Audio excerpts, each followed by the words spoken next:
Time मॅनेजमेंटचा issue येतोय याचा अर्थ असा की तुम्ही जे टास्क हातात आहेत आयदर त्याचं महत्व माहित नाहीये तुम्हाला काय आहे, नाहीतर तुम्ही गुड वर्क आणि राईट वर्क मध्ये कन्फ्युज्ड आहात.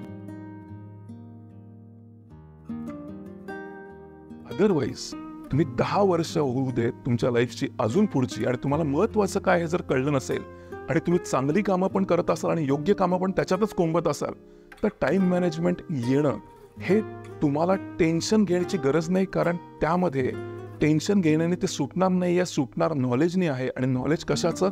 नक्की माझ्या लाईफमध्ये मला महत्वाचं काय आहे, ज्याच्यामुळे महत्वाचं काय नाही आहे हे डिफाईन होईल.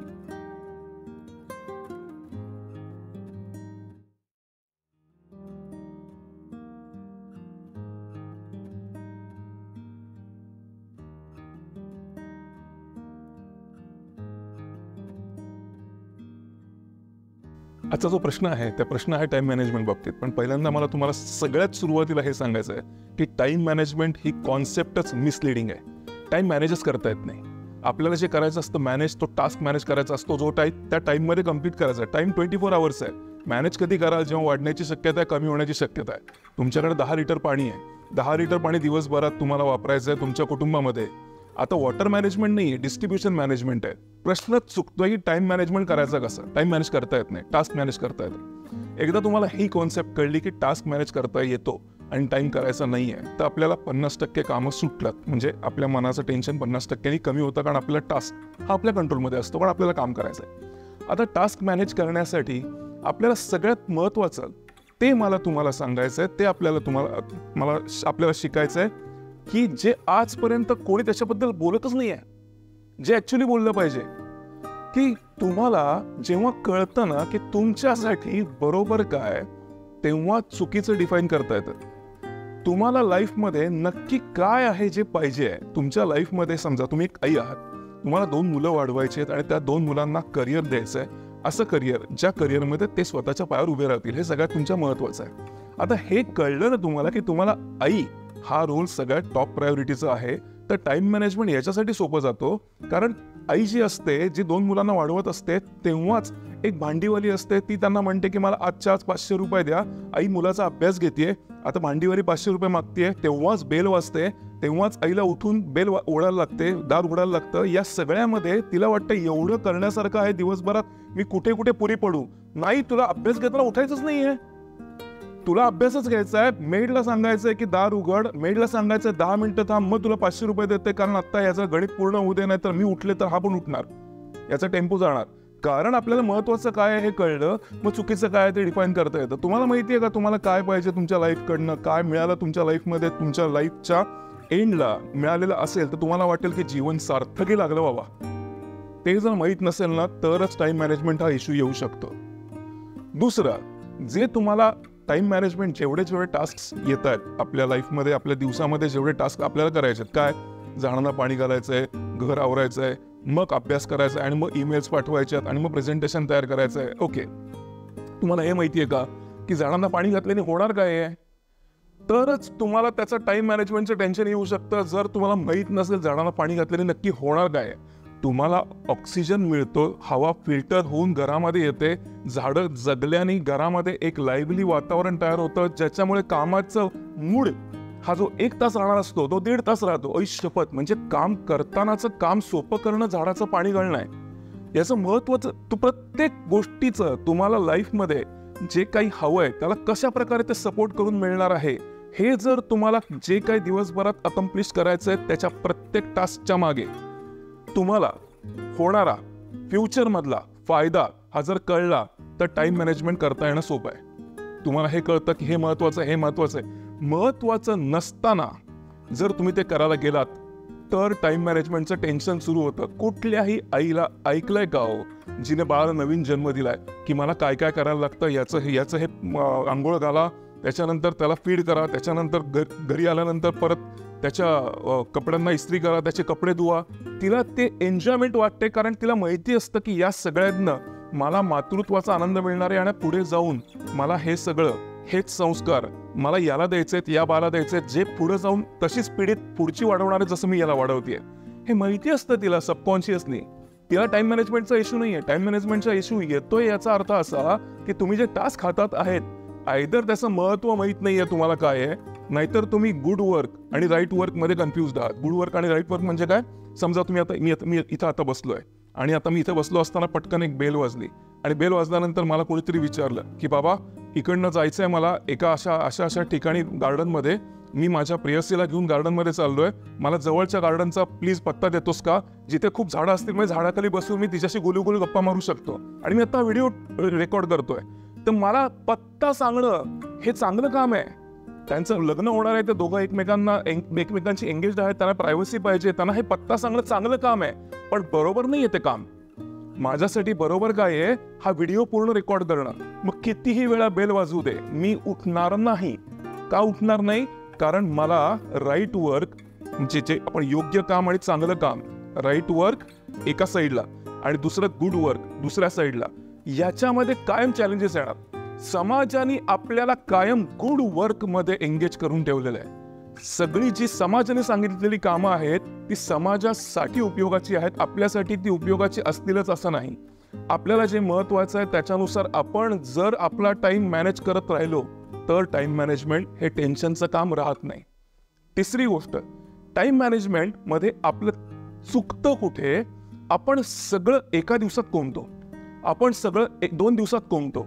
आपण टाइम मॅनेजमेंटचा विचार हा महिन्याच्या अमाऊंट मध्ये केला पाहिजे. मला एका महिन्यात एक धडा कंप्लीट करायचा आहे, मला एका महिन्यात एक विषय कंप्लीट करायचा आहे. आणि यासाठी सगळ्यात महत्वाचं काय आहे?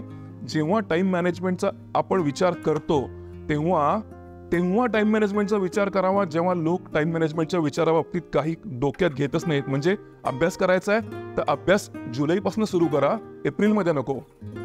जुलैपासून जर सुरू केलात तर तुम्हाला एक टाइम मॅनेजमेंटचं म्हणजे टास्क मॅनेजमेंटचं जी बरोबर टर्म आहे याचा एक सिक्रेट सांगतो. तुम्हाला रोज 30 मिनिट्स अभ्यास करून सुद्धा तुम्ही डिस्टिंक्शन नव्हे 90% मिळवू शकता. पण जुलैपासून बघा मी काय म्हणतोय, तुम्हाला फिगरमध्ये यायचं ना, तुम्हाला फिट राहायचं आहे ना, तुम्हाला शेपमध्ये यायचं आहे ना, मी तुम्हाला सांगतो रोज 20 मिनिट्स व्यायाम करून, पण रोजला अंडरलाईन, रोज 20 मिनिट्स व्यायाम करून तुम्ही फिट राहू शकता. आपल्याला काय सांगितलंय? दिवसातनं 4 तास जिम नाही. हे तेव्हा जेव्हा एक महिन्यात तुम्ही थांबवणार आहे. थांबतेच. दिवसातनं 4 तास जिम केलं ना तर 1 महिन्याने थांबणारच आहे ती. आपल्याला सलग 6 महिने 8 महिने रोज 20 मिनिटं जिम केल्यानेच आपण शेपमध्ये येतो, आपण फिट राहतो आणि जिम थांबत पण नाही, त्यामुळे मेंटेन पण राहतो. टास्क मॅनेजमेंटचा सगळ्यात पहिलं सिक्रेट आहे, don't over estimate the days, don't under estimate the months. जे काही तुम्हाला करायचं आहे ना ते मंथमध्ये डिस्ट्रीब्यूट करा आणि डेली करा. 2 दिवसात मला 6 विषय कंप्लीट करायचे ही वेळच येऊन देऊ नका. महिन्याच्या सुरुवातीला, PLच्या प्रिपरेशन लिव्हच्या सुरुवातीला, अकॅडमिक इयर्सच्या सुरुवातीला, जेव्हा प्रेझेंटेशन डिक्लेअर झालंय की तुम्हाला हे प्रेझेंटेशन करायचंय, त्याची जी पहिली डेट आहे, लास्ट डेटचा कुठल्याही प्रकारे, मग ते बिल भरायचं असू दे, प्रेझेंटेशन तयार करायचं असू दे, सबमिशन्स करायचे असू दे, नाहीतर तुम्हाला तुमच्या लाईफमधलं फ्युचरचं प्लॅनिंग करायचं असू दे, जो पहिला डे आहे त्या डेचा अर्धा तास, दुसऱ्या दिवशीचा अर्धा तास, तिसऱ्या दिवशीचा अर्धा तास, असं ते प्लॅनिंग वाढवत जा. यातनं तुम्हाला कळेल आता सगळं मॅनेज होत आहे. एका दिवशी बसून 5 तास प्लॅनिंग करणार याचं टेन्शन येतं आणि टाइम मॅनेजमेंट, टास्क मॅनेजमेंट होत नाही असं वाटतं. हे बघा, एक तुम्हाला सिक्रेट अजून सांगायला आवडेल. तुम्हाला जर खूप चांगली गायिका बनायचं आहे ना, तर तुम्हाला खूप सूर न लागलेले दिवस जास्ती तुमच्या आयुष्यात येणं आवश्यक आहे. सूर न लागलेले दिवस जास्ती आल्याने होतं काय? सूर लागलेले दिवस वाढतात. सूर लागलेले दिवस वाढतात. आपलं काय होतं, मी आता कॉन्सर्टला परफॉर्मन्स द्यायला जाणार आहे, पुढच्या आठवड्यात कॉन्सर्ट आहे, या आठवड्यात रियाज करायला बसली आहे, सूर लागला नाही, टेन्शन आलं. दुसऱ्या दिवशी सूर लागला, टेन्शन गेलं. तिसऱ्या दिवशी सूर लागला नाही, टेन्शन आलं. चौथ्या दिवशी आवाज बसला. का? गळ्याला सवय नाही. सवय का नाही? कारण तुम्ही डेजमध्ये कंपार्टमेंट केलं. मी म्हणतोय 3 महिने आधी सुरू करा. सर्दी, खोकला, आवाज बसणं होऊन जाऊ दे, 1 महिना ते चालेल. दुसऱ्या महिन्यापासून जो काही तुमचा आवाज बसेल, आणि अर्धा तास रोज, 1 तास रोज रियाज केल्यामुळे होईल काय, तुम्ही जेव्हा रियाज करता तेव्हा तुमचा गळा जास्ती चांगला होत जातो. आणि चांगला झालेला गळा चांगल्याच पर्यंत कधी राहतो माहिती आहे, जेव्हा तुम्ही झोपता. हे तुम्हाला कोणीच सांगणार नाही. झोपेमध्ये ही गोष्ट होते की त्या दिवशी तुम्ही आदल्या दिवशीपेक्षा जास्ती काय केलंय तेवढी तुमची कपॅसिटीची वाढलेली असते. त्या दिवशी जर तुम्ही झोप नीट घेतली तर ती कपॅसिटीची वाढली आहे, तो तुमचा बेंचमार्क राहतो. त्याच्या दुसऱ्या दिवशी तुम्ही जे कराल त्याच्या 10% अजून जास्ती चांगलं केलं, त्या दिवशी जेव्हा झोपाल दुसऱ्या दिवशी, तेव्हा नवीन बेंचमार्क तयार होतो. तुम्हाला जर हे कळलं की झोपेत आपण जास्ती क्लेवर व्हायला सुरुवात होते, तेव्हा तुम्हाला कळेल की एका महिन्यात काम करण्याचं महत्व काय. 2 दिवसात काम करायला गेलात, एकदम 40% 50% तुमचा परफॉर्मन्स वाढवायला गेलात, तर तुमच्या मसलला स्ट्रेन येऊ शकतो आणि मसल तुमच्या माइंडला मेसेज देऊ शकतं की याला हे काम थांबवायला सांग. पण डेली 10%, डेली 7%, डेली 5% जर तुम्ही परफॉर्मन्स वाढवत गेलात, तर मसलला, माइंडला एक्साइटमेंट वाटते आणि जेव्हा रेस्ट करता तेव्हा 5% मसल स्ट्रॉंग पण झालेला असतो. मग तो मेमरी मसल असू दे नाही तर ॲक्च्युअल बायसेप्स असू दे, स्ट्रॉंग तसाच होतो की 5% स्ट्रेंथ देऊ. टाइम मॅनेजमेंटसाठी तुम्ही मंथ टाईट कंपार्टमेंटमध्ये काम करणं आवश्यक आहे, इयर टाईट कंपार्टमेंटमध्ये काम करणं आवश्यक आहे. आपण डे टाईटमध्ये आणि आवरली टाईटमध्ये काम करणं बंद केलं पाहिजे. टाइम मॅनेजमेंट हा काही इश्यू नाही आहे, टास्क मॅनेजमेंट हा काही इश्यू नाही आहे. इश्यू हा आहे की तुम्हाला हे माहिती आहे का की तुमच्या प्रत्येक कामाला, सगळी कामं जी दिवसभरात करतात ती डोळ्यासमोर न आणा आणि मी तुम्हाला सांगतो की तुमच्या प्रत्येक कामाला एक लेबल द्या, ज्या लेबलवरती त्या कामाच्या महत्वानुसार, तुमच्या लाईफमध्ये असणाऱ्या इम्पॉर्टन्सनुसार त्याची कॉस्ट ठरवा.